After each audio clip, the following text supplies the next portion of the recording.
At 3 a.m., Ed, where are you? Can you come home? We need to get some sleep. I have to stay up to open the door if you ever decide to come home.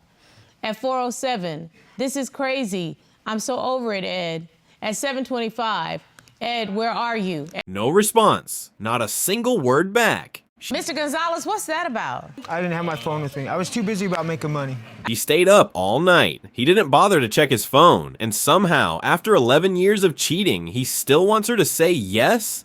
This is divorce court like you've never seen it. Lies, hotels, late night texting, 15 years of betrayal. Subscribe now if you're sick of the games and want real talk about loyalty, love, and what happens when trust is shattered. It all came crashing down after Dawn Goodrich, the woman who held her relationship together for 18 years, finally reached her breaking point. Why? Because after forgiving Edward Gonzalez for cheating more than a decade ago, she caught him again, this time texting 2 women just 4 months ago. She says, I've been with this man for 18 years. For about 11 of those years, he's been cheating, he's been lying, he's been deceitful, and a girl can only take so much. And her warning was clear. And if he fails this lie detector test today, I'm done. I'm walking away.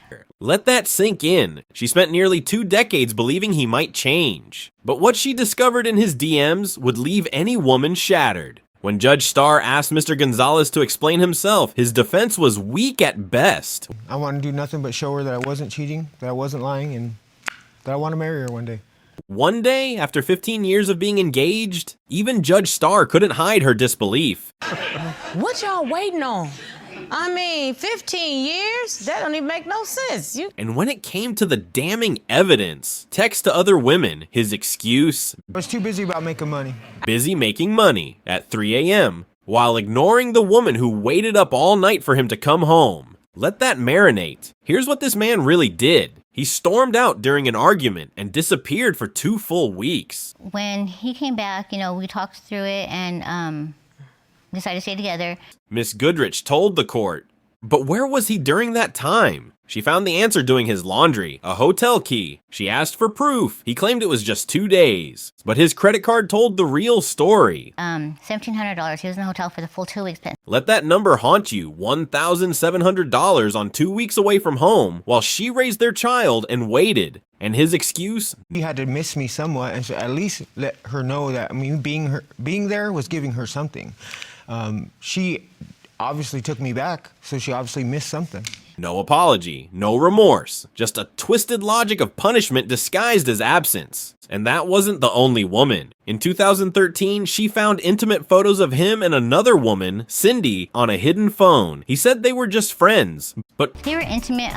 They were acting like they were a happy couple, basically. for 2 years, Cindy was a part of his secret life. Even after he promised to stop contact, she kept reappearing. And just 3 years ago, Dwan's son found more messages on his laptop. And I seen messages between them two.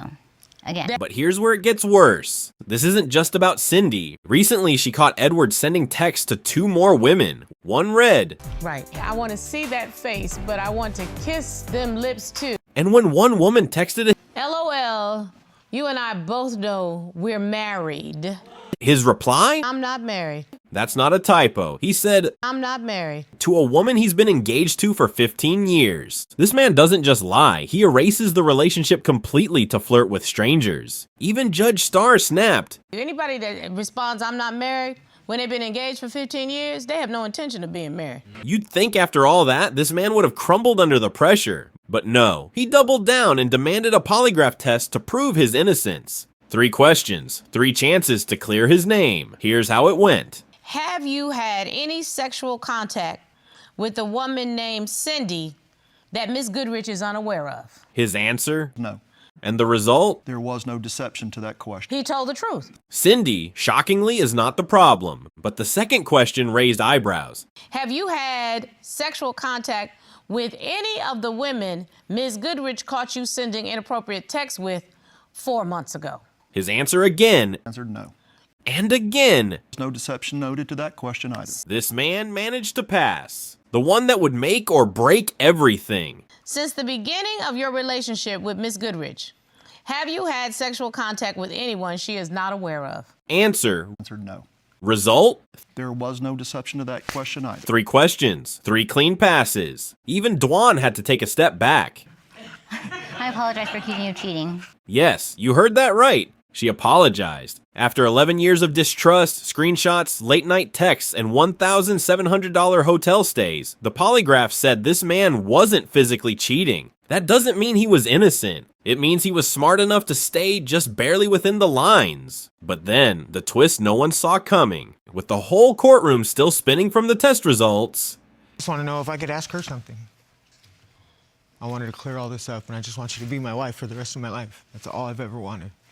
After 18 years, after betrayal, after public humiliation, he dropped a surprise proposal right in the middle of the courtroom. And the shocker? She said yes. I do want this. I do want to spend the rest of my life with him. Even Judge Starr had to check her.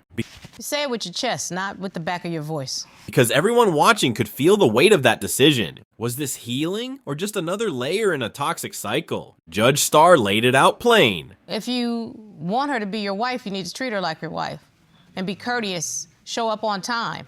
You're right, Your Honor. Don't stay out all night. Husbands don't stay out all night. Facts. And then the last warning. Miss Goodrich, he just put a ring on it. If that's not followed by a marriage license and a commitment, come back and see me. You could hear a pin drop. This wasn't just a relationship on trial. It was a decade of pain, betrayal, hope, and one last chance. Edward passed the polygraph, but failed the basics of love and loyalty for years. And Dwan? She forgave what most women wouldn't even tolerate for a week. Will he change? Will they make it? Or will divorce court see them again soon? Subscribe now if you've ever stayed too long, trusted too much, or watched someone you love give their heart to a man who didn't deserve it. We're breaking down the truth one lie at a time.